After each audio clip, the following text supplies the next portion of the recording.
News reporter पीके के साथ लाहौर हल्का 168 के पोलिंग स्टेशन 50, 51, 52, 53 और 54 मेरे अकब में मौजूद जो बिल्डिंग है इसमें पांचों पोलिंग स्टेशन यहीं पर मौजूद हैं। मेरे साथ मौजूद हैं टीएलपी की तरफ से यहाँ पर जो कैंडिडेट हैं अमजद हुसैन अब्बासी साहब और उनके साथ टीएलपी के मरकज़ी रहनुमा मुफ्ती हसन रज़ा साहब। इनसे बात करते हैं। अभी कुछ देर पहले यहाँ पर पीटीआई और टीएलपी के कारकुनों के दरमियान झगड़ा हुआ है, जिसमें टीएलपी का कहना है कि हमारे लड़कों को मोटरसाइकिल से उतार कर पीटीआई के लोगों ने बिला वजह बिला किसी झगड़े किसी उज़र के उतार के मारना शुरू कर दिया और बिला ज़रूरत तशद्दुद किया। आइए इनसे बात करते हैं और जानते हैं कि इनका मौक़िफ़ इस बारे में क्या है। जी अस्सलाम वालेकुम सर, कैसे हैं जी? ठीक ठाक आप? अभी थोड़ी देर पहले क्या वाक़या हुआ, उसमें आपका क्या मौक़िफ़ है?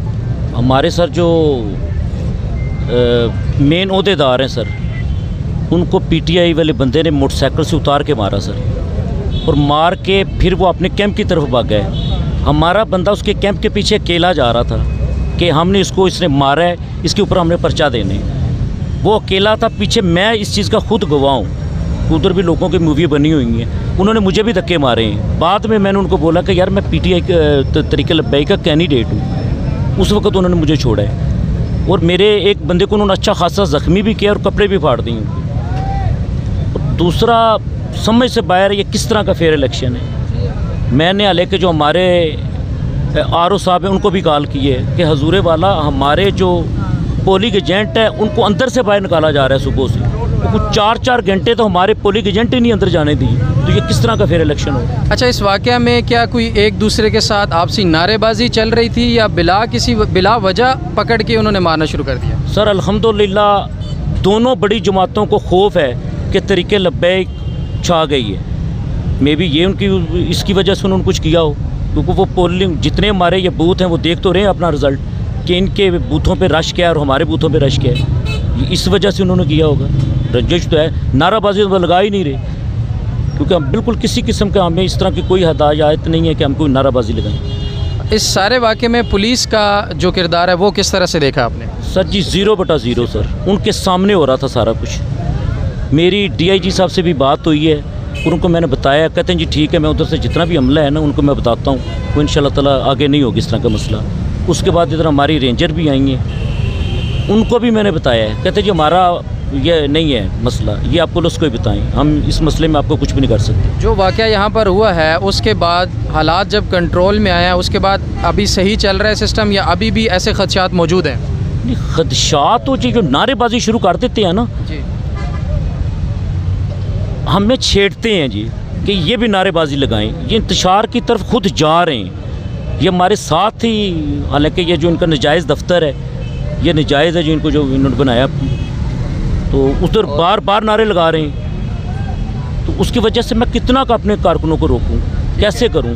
ठीक है, ये जो 7 दफ्तर बनाया हुआ है ये PMLN वालों ने बनाया? PMLN बिल्कुल उसके साथ, और साथ मस्जिद है, मस्जिद की खिड़की खोल के उधर से इनके जनाब जो भी सिस्टम हो रहा है, हालांकि अलाउ ही नहीं है ठीक है स्कूल के अंदर, लेकिन वो खिड़की खुली है, वो अपना सिस्टम चला रहे हैं। मस्जिद का भी तकद्दुस वो माल कर रहे हैं, उनको बिल्कुल नहीं पता इस चीज़ का कि मस्जिद का तकद्दुस क्या है। आपका कहना है कि धांधली की जा रही है और मस्जिद के अंदर से खिड़की खोल के जो है इधर इस हल्का में इस पोलिंग स्टेशन पे धांधली की जा रही है? पूरे वाला कन्फर्म हो रही है। मैंने पुलिस वाले को हाथ पकड़ कर जाकर दिखाया, ये देखो क्या हो रहा है। अच्छा जी, फिर बंद कर देते हैं, बंद होती है, फिर पुलिस साइड पर होती है, फिर वो उधर से जाके खोले। ये धांधली नून लीग वाले कर रहे हैं? कन्फर्म सर, छोड़ते तो दूसरे भी नहीं है, लेकिन नून लीग वाले ज़्यादा इसका हाथ है धांधली में।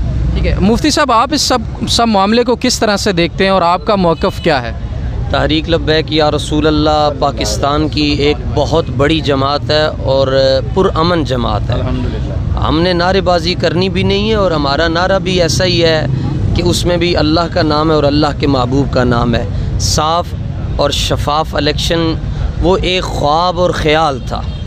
जैसा कि हम सबसे पहले तो इस मसले में आपका शुक्रिया अदा करते हैं कि बाकी तो जो आज़ादी सहाफ़त का रोना रोते हैं या कहते हैं कि मीडिया आज़ाद है, वो तो पता नहीं कौन सा मीडिया आज़ाद है। इसके बावजूद आपने हमारे साथ कोऑपरेट किया, इस पर हम आपके शुक्रगुज़ार हैं। बाकी जहाँ तक आपने कहा खदशात नहीं, यहाँ पर तो यकीनन है कि हमारे हमारे साथी जब वोट डालने जाते हैं तो उन्हें वोट ही नहीं कास्ट करने दिया जाता। और दूसरी बात यह है कि इनको TLP से खौफ नहीं है, इनकी टक्कर है इस्लाम के साथ। और ये बात याद रखें, इस्लाम कायनात में मिटने के लिए आया ही नहीं, ये तो बुलंद होने के लिए आ रहा है। और हम तो अल्हम्दुलिल्लाह वो वक्त देख रहे हैं कि जब यूनाइटेड स्टेट ऑफ अमेरिका में भी लब्बैक का नारा लगेगा।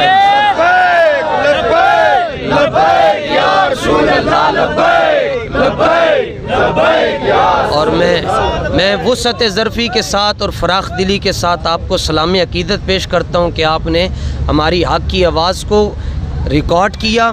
और मैं उम्मीद करता हूँ कि जिस तरह आपकी आवाज़ यहाँ पर रिकॉर्ड कर रहे हैं, इस तरह इस आवाज़ को आप आगे भी पहुँचाएँगे। आपका बहुत शुक्रिया। जी बहुत शुक्रिया, थैंक यू सो मच ये भाई साहब। नाज़रीन, आपने दोनों रहनुमाओं की बात सुनी। उनका कहना है कि मेरे अक़ब में मौजूद मस्जिद के सामने PMLN ने गैर कानूनी कैंप लगाया है और उसके साथ ही PTI का कैंप है, जिन्होंने हमारे कारकुनान पर बिला वजह तशद्दुद भी किया है। उनका कहना यह भी था कि मेरे अक़ब में मौजूद जो मस्जिद है उसकी खिड़की को इस्तेमाल करते हुए पोलिंग स्टेशन जो अंदर मौजूद है वहाँ पर धांधली भी करने की कोशिश की जा रही है, बल्कि बाकायदा धांधली की जा रही है। और इसमें PMLN के कारकुनान और वहाँ पर मौजूद अमला जो है वो शामिल है। कमर मेकन को दीजिए इजाज़त। अल्लाह हाफ़िज़।